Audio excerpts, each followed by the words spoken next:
ลังมาวัดเนาะลังเตรียมเมียดแล้วว่าแต่เนาะอะไรก็งาบเนาะ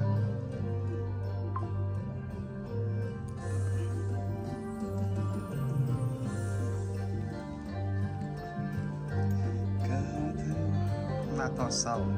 9:15ตอนเช้าเนาะ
ด้วยสุดีเชื่อร่วมด้วยใจกระดาษยิ่งล้างอยู่พอที่เราเขาเป็นโอ้ยลงหลายภายหน้าขึ้นมาเนี่ยเถิดน้ำมันเท่าไหร่มาจากร้านนี้แล้วลงมาวันคืนพวกท่านเขานี่คือแล้วนี่จะได้มีเรียนใจคนบ่เห็นเนี่ยขนาดแรงพุ่งว่านี่กับพ้นจุกวันเสาร์ตอนนี้กับมีเงียบเรียกกันนะอากาศแปรใสเนาะท้องฟ้าแจ่มเต็มว่าโอ้ยวันถนนนี่นะพี่น้องบางคนอยู่ส่วนร้านกันหน้าว่านี่เราจะมีเชิงหน่อยวันนี้อีกคนจะตกวันเสาร์ตกก็มาหน้าคนยินจะหนีมิดไปหาเลยนะจ๊ะเป็นบุญวาสนาของศาสนาเอาหนักกันเนาะเป็นจะมีคำบอกที่ว่าเนี่ยมึงมีอยู่แล้วนี่เป็นแนวที่มีแรงใส่บุญบ่อยเนี่ยพี่น้อยแรงโหมวันนี้นอกจากอากาศดีเดียวพี่น้องก็เข้ากันงานร้อนไหลสามารถกระเจ้าหน้าเป็น3 เทื่อเพราะว่าที่บอกจะหน่อย300 3 เทื่อแล้วก็กินกันร้อยไปไว้ที่นั่นเนาะถ้าว่าเขาใส่เต็มบ่ได้คือใบเรือผลประมาณอันนี้จะเป็นพุทธศาสนาของพุทธศาสนาของเราโดยเฉพาะของเราพี่น้องขอบอกอีกเพิ่มบอกอีกอะไรธรรมศาสตร์ยังเงาแผ่ธรรมศาสตร์ยังโครงนับถือพุทธศาสนาของเราเช่นบอกพี่น้องว่าในกับคนโตแห้งมาแห้งตอนบ่ายมาเศร้าเฉยย่างหนังย่างพระพุทธศาสนาก็ทับทิศของพระพุทธศาสนาของเราพี่น้องเมื่อพระองค์รัตของเราพระเจ้าเข้าให้ออกมาดีโชคดีหลายผมว่าปีใหม่ปีนี้ของปีใหม่ก็แล้วเอาปีใหม่พี่น้องประเทศและพี่น้องไทยเดือนกระทรวงก็ต้องเทวาที่4เรื่องพระมัดของเราพี่น้องเมื่อของเราในฉลองบุญปีใหม่ของเราด้วยนั้นกันด้วยเงินที่คนไทยด้วยห้อยมีห้อยครอบเสียงด้วยสังกัดด้วยพวกไปเสียจนกันเขาไปเดินทางรักษามาทั้งหมดที่ว่าทาว่านี่ก็เก่าหนาวแล้วในพระศาสนาพระเจ้าสามารถโบกเป็นโชคดีกว่าวันนี้มีนักการลาภาผู้ว่าการเป็นประธานในที่เราว่าเราเก่ามีหลายคณะโกลงตันยิงเราก็เห็นมาช่วยเกี่ยวกับเหล่าที่ค้าบางคดีเนาะจากเรื่องอันนี้จากที่สุดแดงนี้แต่ก็มีความที่อะไร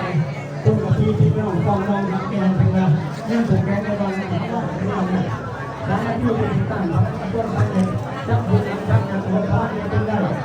มันมีเขาไม่ขอเนี่ยเขาไม่นำเนาะยังไม่เห็นได้เลยมันนำอีกที่เป็นโดยเฉพาะช่วงต่อไปเวลาเนี่ยเขาโทษเลยอาหารวัดไหว้คนกันนั่น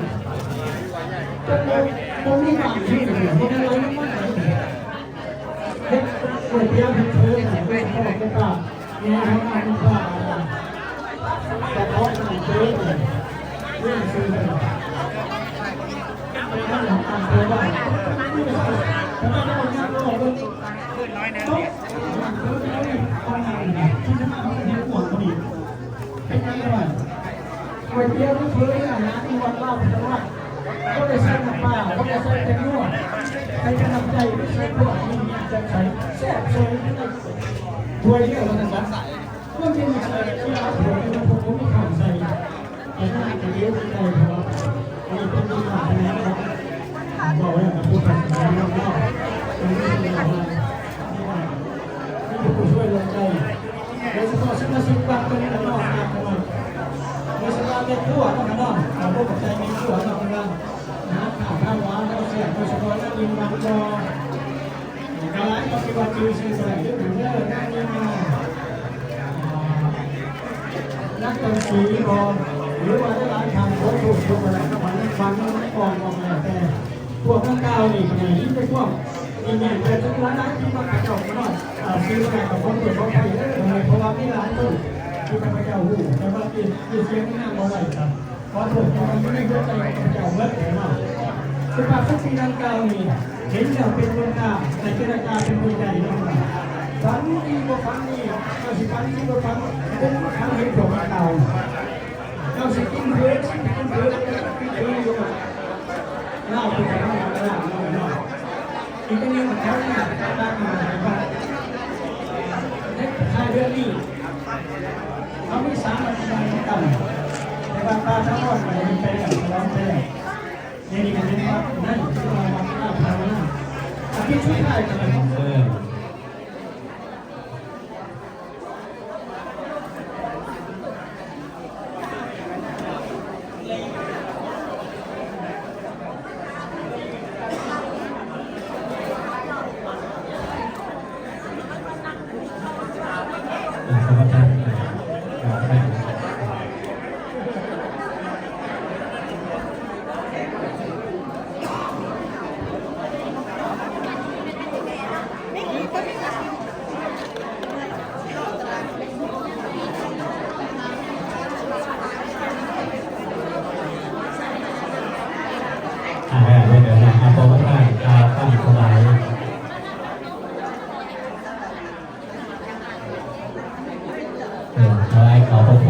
ลังจากถวายข้าวพุทธแล้ว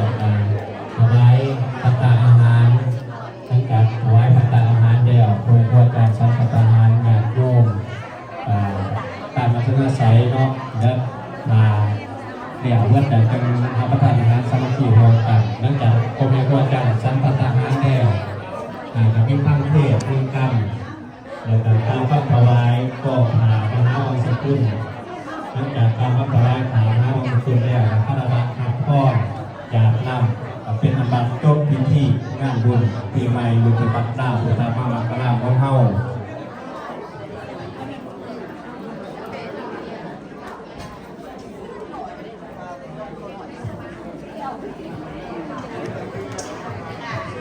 เอาเลยวันนี้เด้อถวายข้าวพระพุทธเจ้ากันเด้อทุกคนเด้อนะโมตัสสะภะคะวะโตอะระหะโตสัมมาสัมพุทธัสสะนะโมตัสสะภะคะวะโตอะระหะโตสัมมาสัมพุทธัสสะนะโมตัสสะภะคะวะโตอะระหะโตสัมมาสัมพุทธัสสะอิมังสุปาพนัสสนะสัมปันนังสาลีนังโพสนังพุทธกังวรังพุทธัสสะอุเสมาสาธุสาธุสาธุอนุโมทา สาธุขึ้นมาบอกเวียกบอกผีพระเข่าสบายพระเข่าบอกรู้บอกเกียรติขึ้นมาบอกบุ้งบอกบุ้งเปียกขึ้นมาผู้ใดหนึ่งยางเป็นง่ายเนาะเรียกต่างงานทั้งคณะญาติโยมถวายภัตตาหารวาจารย์นำพระเวรเปิดญาติโยมกับพนมมือพนมมือใจเด้อว่าคำฟ้าตะเขากันนะโมตัสสะภะคะวะโตอะระหะโตสัมมาสัมพุทธัสสะนะโมตัสสะภะคะวะโตอะระหะโตสัมมาสัมพุทธัสสะนะโมตัสสะภะคะวะโตอะระหะโตสัมมาสัมพุทธัสสะอีทังเมธานังญาตินังโหตุสุขิตาโหนตุญาตาโยสาธุอนุโมทาสาธุสาธุสาธุอนุโมทามิอิมังสัพพโพสนังสัพพดิวรังอธิธา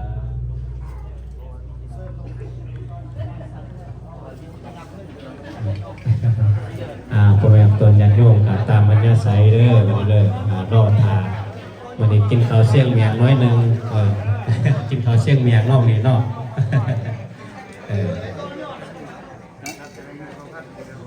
เอากันทุกคนมีมือวานนี้วันนี้ส่วนมืออื่นคือยังบ่มาถึงแต่สิ่งนั้นบ่สำคัญเท่าคำว่า3ต่อมือวานนี้คือต่อเตือนมือนี้คือต่อต้องมืออื่นคือต่อเดี่ยวมือวานนี้ต่อเตือนพ่อแม่พี่น้องทางสาธุชนทั้งหลายมือนี้คือต่อต้องคือต่อเตรียมท้ายที่สุดแห่งการกล่าวสมุทริยคาถาขอตั้งกัญญาณจิตอธิษฐานอ้างอิงเอาคุณพระศรีรัตนตรัยอำนวยอวยใสให้พ่อแม่พี่น้องทางสาธุชนผู้มีใจบุญสุนทานได้รวมมูทนาอุปถัมภ์วัดดาวพุทธมามกาลามในวันนี้ตามกาลโอกาส จึงประกอบไปด้วยจตุรพิธโพนไซสีประการ คืออายุวรรณะสุขะภาระบุญหักษา คุณบิดามารดาคุ้มครองศีลธรรมปกป้อง มีไสตลอดปีโชคดีตลอดไปทุกทางทุกคนด้วยเธอ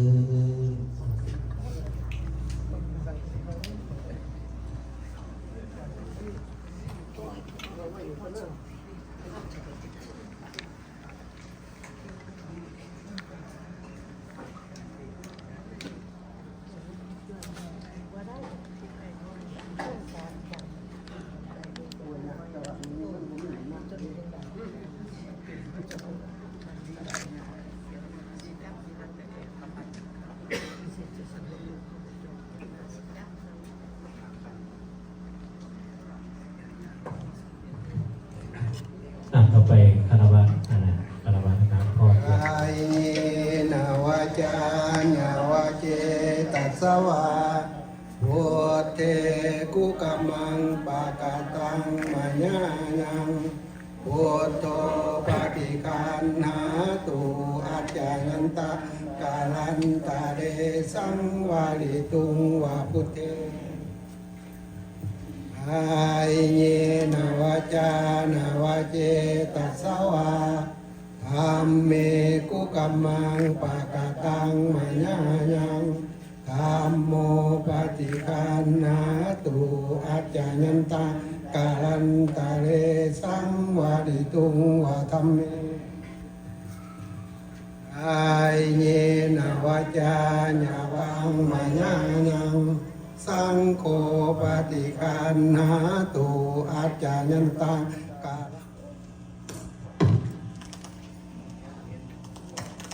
ป้องยังดูผีพ่อ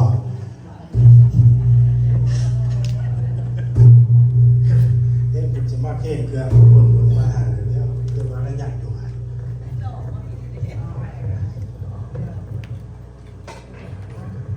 ตั้งใจยะถาวาริวาอันทับไฟสันจะนั่งยังไงนั่ง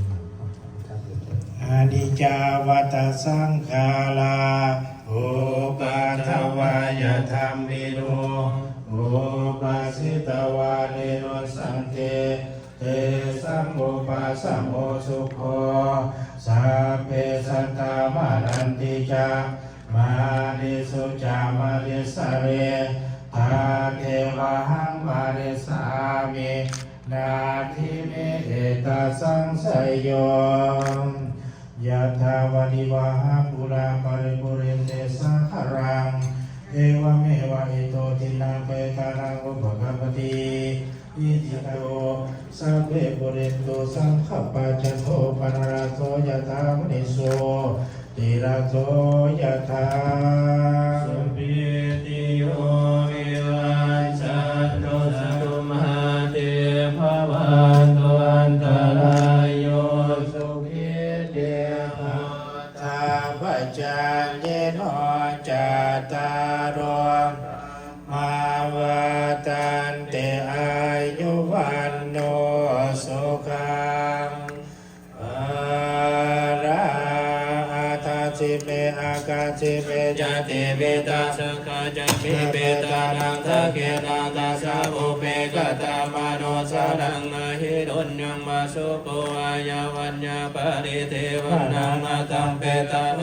จินนาทินนาสังกัมเมสุปริติตาติการตังหิตายาสตานาโสปะกปติโสยติธัมโมจายังสิโตเปตานังวสุตังอันลปะกันติวันตุสัพพวังคารังรักันตุสัพพเทวตาสัพพพุทธานุภาเวนัสตตาสุติภวันตุเตภวันตุสัพพมังคารังรักันตุสัพพเทวตาสัพพธัมมานุภาเวนัสตตาสุติภวันตุเตภวันตุสัพพมังคารังรักันตุสัพพเทวตาสัพพคาโนภาเวนัสทาโสทีภาวันโตเตสยันโตวัตโนเอวังต สยาโสสยามังกาเดอปาลาเสตาปานดังแกเสเกสาปะโบธานังอาคาปัตตุปะโบตาเตสุนังสุมังคารังสุปาปาตังสุโหติตังโยสมโหตุจาสุเยนตังพมาจาเปสุกาถากินังกัมมังวาจากัมมังปะทากินังปะทากินังวะโนกัมมังทิเตปะทากินาปะทากินานิกาตวะอาลพันเทปาตากิเนสยันโตปฏิญาโมเนสกายาดังดันเทวตาโนตาวังเวสยโยโกเกสยาสุสยามังคาเดอาปาลังปันดังแกสิเสปะทาวิโภคาเดอาภิเสเกสะปะพุทธ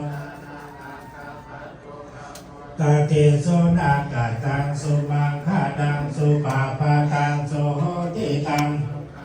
สุโมโหโตจาสุเยนตังพมาจาเดสุปาทากินัง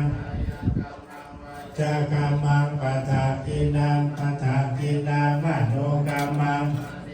เตปะทากินาปะทากินานิกาตวะอรพันตาเต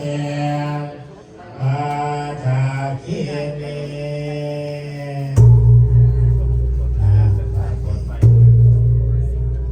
ว่าเขาขออะไรที่ไหน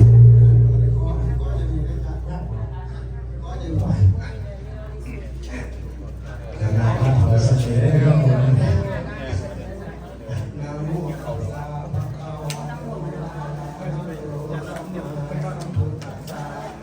นะโมตัสสะภะคะวะโตอะระหะโตสัมมาสัมพุทธัสสะนะโมตัสสะภะคะวะโตอะระหะโต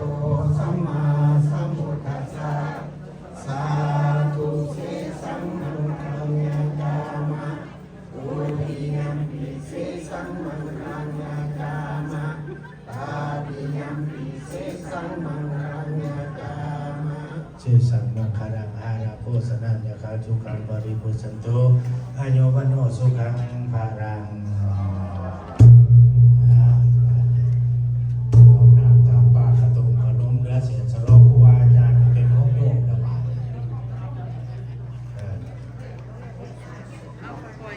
แต่ในก็โคศกมีอีอยู่แล้วเนาะฮะบอดีบอเบิร์ดแค่พยายามการงานทำบัตรขอขอบใจทางพ่อแม่ครูบาอาจารย์โมตุมาตุโกตุโกของครูอาจารย์ในทาวรทาวราธรรมโมอาจารย์ปาปาทาวรอาจารย์มหาจุฬาอาจารย์ยูรีอาจารย์พ้นแต่ก็อาจารย์ป่านอกจากเรื่องความรุ่นไม่ดีนอกจากขอทางกรรมการร้องขอโทษขอใจจากพ่อแม่ครูอาจารย์เป็นผลใจให้ญาติโยมสืบต่อไปได้ขนาดได้ขอขอบคุณขอบใจครับตั้งมาคณะกรรมการบรรดาผู้ทำงานกันละขอขอบคุณขอบใจนะพ่อแม่พี่น้องโดยเป็นญาติโยมทุกคนที่ได้เสียสละเวลามาร่วมในงานบุญปีใหม่ในครั้งนี้ขอให้ส่วนบุญส่วนกุศลที่ได้ทำลงแล้วขอจงได้ว่าปกป้องคุ้มครองให้พ่อแม่ของตนญาติโยมเบิดทุกผู้ทุกคนให้อยู่ดีมีแห้งหายทุกข์หายโศกหายโรคหายภัยหายพยาธิโรคขาดเจ็บแขนเจ็บขาเจ็บเหนื่อยในกายเจ็บที่ไปหายไปได้อยู่ดีมันมีตั้งแต่มื้อนี้เป็นต้นไปขอให้มีแต่ความสุขความเจริญไปทางใดมาทางใดก็ขอให้มีโศกมีไส้มีความสุขกายสุขใจตลอดไปด้วยเถิด